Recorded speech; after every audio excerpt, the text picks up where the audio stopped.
Chicos, ¿cómo andamos? Clase teórica número 3: metabolismo y división bacteriana. Bueno, fíjense, aquí hay una bacteria que está comiendo una ensalada, es decir, que está cuidando su metabolismo, está comiendo sano y seguramente va a usar toda esta energía para poder dividirse después. Ojalá uno pudiera aprender de esta bacteria, no para dividirse, sino que para comer un poco más sano, aunque con el asado, la pizza, la cerveza, etcétera, etcétera, es como que se complica bastante, sobre todo en cuarentena. Bien, vamos a empezar con lo que es la nutrición bacteriana. Antes que una célula se divida, bien, una bacteria, una célula eucariota, una célula se divida, debe ocurrir un conjunto de reacciones químicas y estas reacciones se denominan metabolismo. Bien, esta célula va a necesitar nutrientes para cualquier proceso que requiera, en especial para dividirse, que es el fin de dejar descendencia.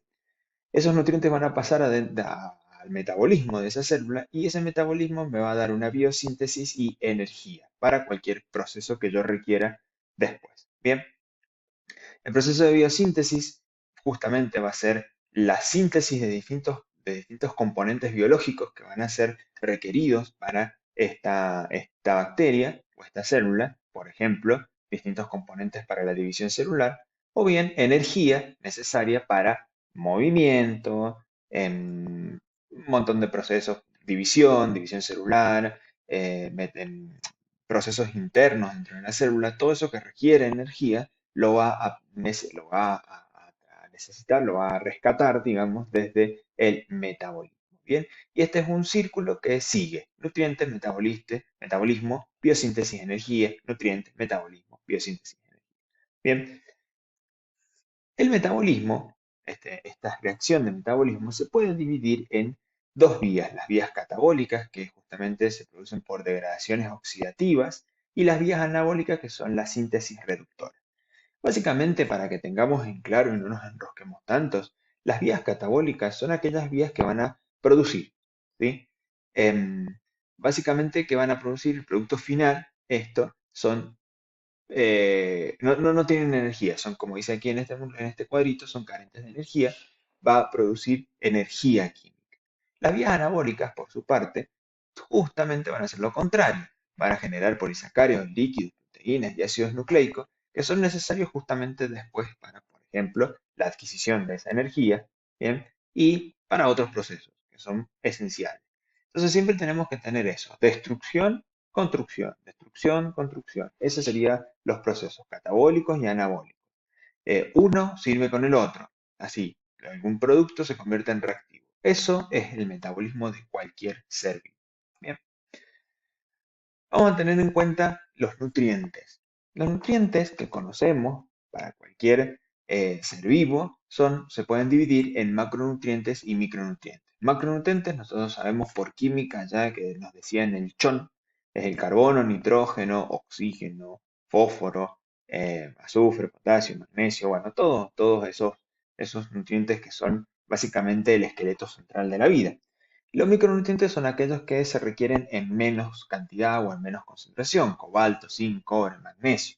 Bien, que sirven para algunos procesos bastante específicos o como cofactores de algunas rutas sintéticas, pero no son esenciales, por ejemplo, como el carbono, que toda molécula se forma de carbono. Y bien, después tenemos factores de crecimiento, como aminoácidos, vitaminas, bases nitrogenadas, y por ahí existen los elementos trazas, que son mínimos los requerimientos para cualquier célula, pero existen. Bien, todos estos macronutrientes, micronutrientes, son esenciales para este metabolismo, para ingresar dentro de un metabolismo y o generar a partir de estos grandes moléculas, o bien desde grandes moléculas generar estos macromicronutrientes. Bien, y sabiendo todo esto, llegamos a lo que son los grupos nutricionales, ¿sí? Los grupos nutricionales, las células se pueden dividir en sus requerimientos, digamos, de fuentes de carbono, fuentes de lo que son estos nutrientes, y fuentes de energía. Si la fuente de carbono es el dióxido de carbono y la fuente de energía es la luz, nosotros podemos hablar de una célula o una bacteria fotoautótrofa. Bien, como dice aquí el cuadrito, son aquellos que requieren dióxido de carbono y luz. Pero ya si el carbono, la fuente de carbono, la requiere de compuestos orgánicos, como son las células un poco quizás más como generales, pero todavía su fuente de energía es luz, vamos a hablar de lo que son los fotoheterótrofos, ¿sí? Cuando ya la luz no es la fuente de energía y pasa a ser otros componentes, por ejemplo las sales inorgánicas, pero sí es la fuente de carbono siendo algo simple como el dióxido de carbono, vamos a hablar de lo que son los quimioautótrofos, ¿sí?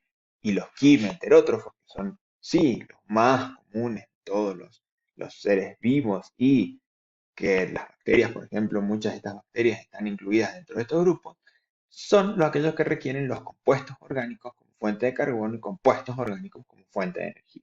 Justamente completando un poco el cuadrito que vimos anteriormente de catabolismo y anabolismo. Bien, fíjense en este otro cuadro. También podemos clasificar el metabolismo bacteriano por si necesita o no necesita oxígeno, ¿sí? Fíjense, los microorganismos o los organismos aerobios, que se llaman bacterias aerobias, son aquellas que emplean la respiración, y es decir, que requieren oxígeno. Mientras tanto, aquellas anaerobias son aquellas que emplean la fermentación, ¿sí?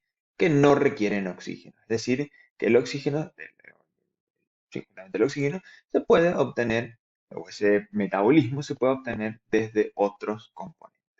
Si vamos un poquito más estricta esta clasificación, vamos a ver que tenemos 5 formas diferentes o 5 tipos diferentes de bacterias, las cuales depende su vía metabólica y también su capacidad de o no de tolerar el oxígeno. Aerobias estrictas son aquellas justamente que crecen en condiciones aerobias con oxígeno porque su vía metabólica es la respiración. Las anaerobias estrictas, todo lo contrario, no pueden crecer en medios aerobios, sí en medios carentes de oxígeno o anaerobios, y su vía metabólica es la fermentación, ¿sí? Los facultativos pueden crecer en ambos, ¿sí? ¿Por qué? Porque pueden hacer un switch entre el metabolismo respiratorio, respiración, y el metabolismo de fermentación o fermentativo.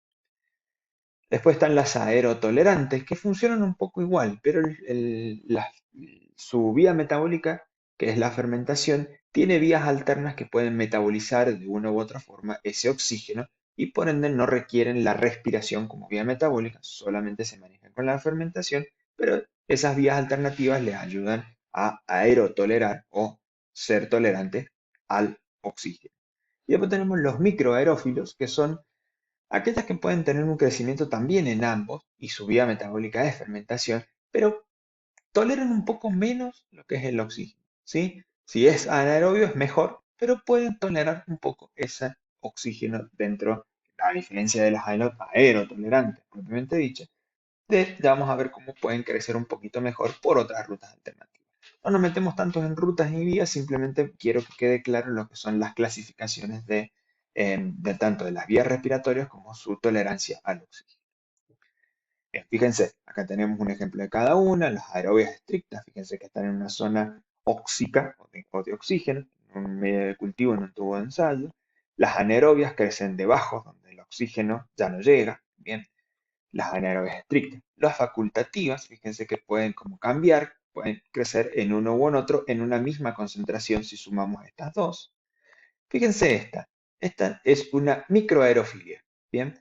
¿Por qué? Porque si bien puede crecer en una zona de oxígeno, prefieren una zona de menos concentración de oxígeno, pero no tanto, no están creciendo debajo, ¿sí? Es decir, que su metabolismo fermentativo requiere o tiene más activa alguna vía que puede involucrar oxígeno. Y por último tenemos las aerotolerantes que crecen en igual concentración, tanto en una zona de oxígeno como en una zona de no oxígeno.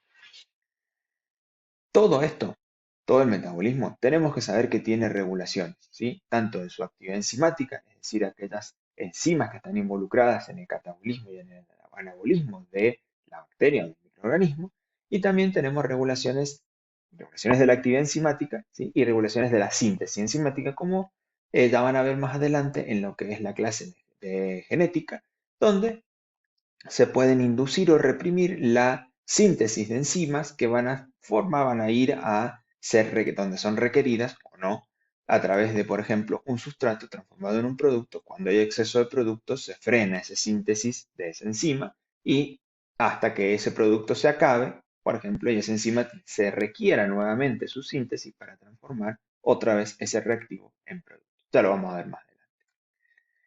Bien, y llegamos a lo que es la división bacteriana. La división bacteriana se da justamente, fíjense, tenemos un bacilo, este va a replicar primero su material genético, luego va a generar un quiste, una especie de eh, wow, sale la palabra, una especie de tabique, y ese tabique al fin y al cabo va a terminar separando la bacteria, las paredes bacterianas en un principio y luego lo que es el citoplasma. Acá les dejo una serie de resúmenes. En las palabras crecimiento es definido como un incremento del número de células. En un bacilo de crecimiento la elongación continúa hasta que la célula se divide por fisión binaria, es decir, que da exactamente dos células iguales y no diferente. Por ejemplo, un comparativo es con la gemación de levaduras, que da un puchito más chiquito. En este caso es justamente por la mitad. Bien, y cuando la célula se divide para formar dos tiempos de transcurrido del proceso se llama tiempo de generación. Muy importante para el estudio de bacterias. Fíjense en la próxima filmina. Tenemos esta gráfica donde me va a indicar en el tiempo cómo crece, cómo esa cantidad de bacterias va aumentando. Fíjense el número de células, fíjense acá. Podemos decir que mediante la división celular, una célula se convierte en dos. ¿Bien? Y durante el tiempo transcurrido, para que esto ocurra, que es el tiempo de generación que hablamos anteriormente, el número de células como la masa celular se duplica. ¿Sí? Y a partir de ahí tenemos un crecimiento exponencial porque depende mucho de lo que es el entorno o justamente la cantidad de sustrato en una parte, el entorno que lo rodea, las condiciones, etc. Esto es muy importante, que son las fases de crecimiento de las bacterias. Fíjense que las bacterias, vamos a prestarle atención a la franja verde, tenemos un periodo de latencia, un periodo donde la bacteria se empieza a adaptar al medio donde se encuentra, ¿sí?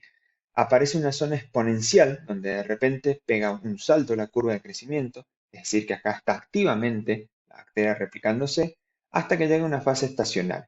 Por una u otra razón, falta de espacio, falta de nutriente, cantidad de individuos, las bacterias dejan de replicarse. Bien, hay muchos procesos que se involucran en el medio, por ejemplo, el quorum sensing, que es interesante para que lo busquen y lean qué es lo que es. Bueno, por varias cuestiones, las bacterias dejan de replicarse y comienzan una fase estacionaria hasta que, por ejemplo, por agotamiento de nutrientes, las bacterias comienzan a morir. ¿Sí? En esta parte, la zona exponencial, es donde las bacterias comienzan a replicarse activamente, como dijimos anteriormente, pero también empiezan a replicar, por ejemplo, em, empieza a haber una replicación del genoma, ¿sí? Mientras que en la fase estacionaria ya ese genoma ya no se replica, justamente porque la bacteria no se está replicando, y ya comienza más una fase más activa, si se quiere, de síntesis, ¿sí? Es decir, por ejemplo, distintas proteínas que no se sintetizaban antes porque la bacteria se estaba replicando, ahora puedes sintetizarte, por ejemplo, cofactores o factores en externo, incluso quorum sensing, vuelvo a recalcarlo para que lo puedan buscar y cualquier duda nos preguntan, obviamente. em, va, ese proceso está involucrado distintas proteínas o distintos sensores y eso se empieza a sintetizar en esta zona, en la fase estacional.